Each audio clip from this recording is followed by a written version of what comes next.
So what is up mga tol? So nandito naman tayo sa bagong video natin. At bago ko simulan itong video na ito, huwag niyo kalimutan mag-subscribe, like at share para update kayo sa mga bagong videos ko. So sorry kung naririnig nyo yung tick ng hazard ko kasi nasa tabi lang ako ng kalsada, hindi na ako nakapag-intro sa bahay. So ngayon, it's been a while. Halos 1 month din ako hindi nakapag-upload dahil kaka-graduate ko lang nung July 16. And after I think mga 1 week, nakahanap na ako agad ng trabaho. So yun, na-busy tayo. At ayun, 1 month na rin tayo sa trabaho. So ayun, dahil long weekend ngayon, dahil nga today is I think national holiday, National Heroes Day pala. sorry. So ayun, ang agenda natin ngayon is pupunta ako ng shop para magpa-estimate kung magkano magpalagay ng lowering spring and kung magkano magpapalit ng shock absorber. Kasi syempre mas maganda ang ride kung bago ang shock absorber tapos magpapalagay ka ng lowering spring. Pero yun nga, tinan natin kung magkano aabutin, then natin question sa budget natin. And syempre, i-check na rin yung pangilalim natin kung may palitin na. Sana wala. At sana kung meron man hindi masyadong mahal, no? Kasi hindi tayo mayaman, no? Kakasimula pala natin sa trabaho, no? Kakasweldo ko lang isang beses pa lang. So ayun, to update ko na lang kayo kapag nandun na ako sa shop kasi hindi ako makapag video habang nagda-drive kasi safety first. So yeah. So ayan, dito na tayo sa shop. At ito yung shop, pakita ko sa inyo. Ayan, ito si Rola. Ito yung shop. Kaya lang auto parts and returns. May ginagawa sila ngayon. So ayan si Rola. So I think along Molino Road. Kasi mula sa RFC, dire-diretso lang yan. Tapos nandito sila sa right side. Ayan. So ayan, nag-change venue kami. Kasi medyo masikip doon sa shop nila puno. So dito muna kami. Dito nila gagawin yung mga auto. Ang luwag dito guys. Parkingan natin na simbahan. So ayan si Rola. So ayan, inaangat na si Rola para masimulan na. Jackson na siya. Let's go. Meron dito guys oh. Mga ano ba to? Mga hindi na ginagamit. Toyota, tsaka Audi, barn finds. So ayan, hindi ko napapalitan itong Audi insulator, no? So ayan, mags natin. Tapos tinanggal na yung gulong.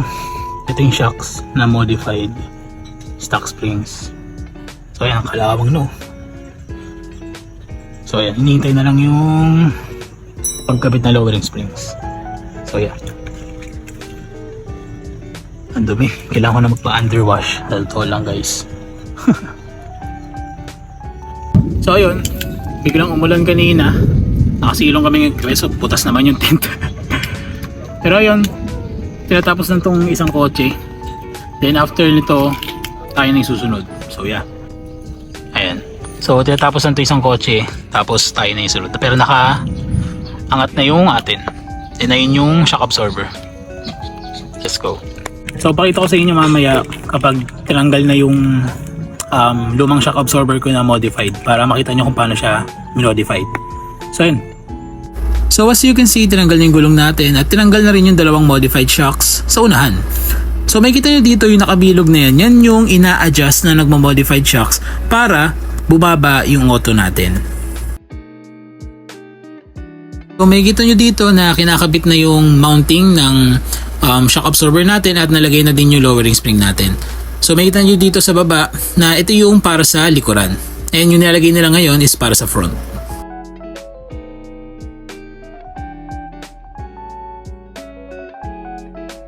Ayan, finally nilalagay na nila yung bagong shock absorber natin at lowering spring para sa unahan. So ayan, makikita mo si kuya na nilalagay na niya yung mga wires at kung ano man ang kailangan ikabit dyan. Ayan, i-montage mo. Yun, dalig-dali. So ayan, nilalagay na lang yan. Nilalagay na mga screws and all para makabit na. So ayan, nakabit na yung bagong shock absorber tsaka lowering. Ayan. Yun yung ano yan, APB? Tapos pina-rebuild na rin natin yung rack end. Tie rod pala. Tie rod. Pina-repair na rin natin. Pina-repair natin yun kasi lumulundo na siya. So, para isang gawaan lang. Ayan, yun yung tie rod. So, pina-rebuild natin para isang gawaan na lang. Papasukin niyo, te. So, ito yung lowering spring Oh, sige. sa likod. Saan? Nakikita natin dito na ina-assemble na nila yung shock absorber ko and lowering spring para sa likuran. And dito ko lang din nalaman na yung likuran ko palang spring is pinutol spring pala. Hindi pala siya minodified, which is akala ko pati yung likuran is modified pero hindi pala, pinutol lang. So ayan, dito kinakabitan nila yung shock absorber and lowering spring sa likuran. And itong sa harapan naman nakabit na. Makikita nyo yung kulay green at yung bagong shock absorber. And ito naman yung pinutol spring sa likod. Delikado rin yan guys dahil may chances yan na matanggal yung mismong spring nyo.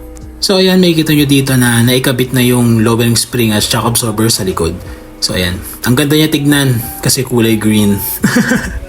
Pero ayan, nalagay na yung bagong shock absorber and lowering spring para sa likod.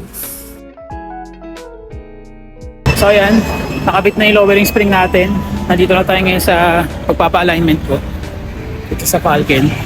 Tapat ng Wheelcon sa Molino Boulevard. Pakita ko sa inyo. Ayan, ito yung Wheelcon. Tapos ito yung shop. Papa-alignment tayo. So ito na, itsura ni Rola ngayon. Yan. So medyo naka-slant yung lapag. So ayan.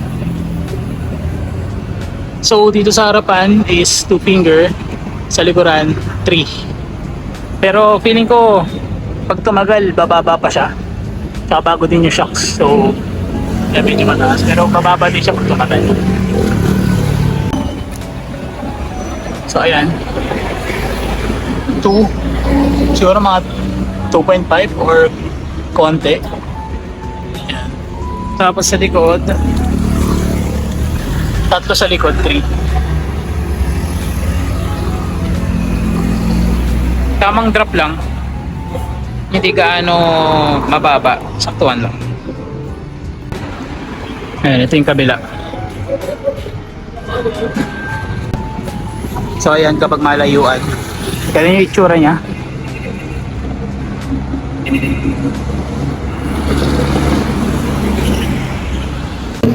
So yun dun sa pagpapamodified ko, halos 1 inch lang yung pinagkaiba niya.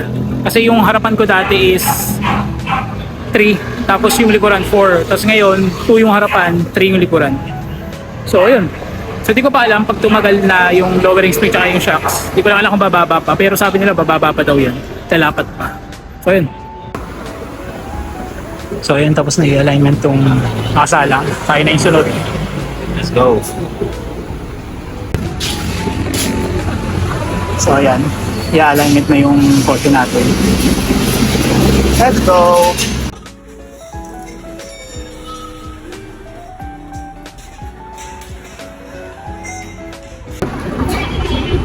So ayan, ikakabit na yung machine for alignment.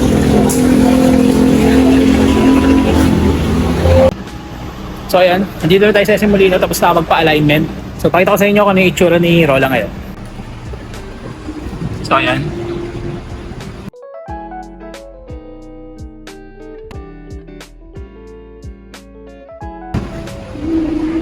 So hindi siya sobrang baba.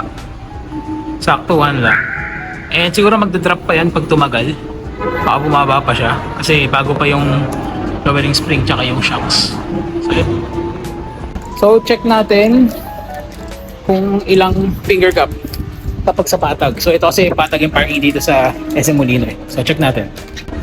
So pagpasan yun, yung pinanggawa ko kasi paputik doon. So dito, 3 finger. Sa likod, sa harap, 2 finger. 2.5 I think. Yeah.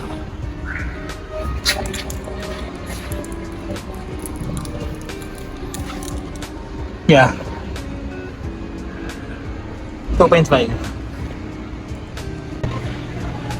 So yan, last look. Yan.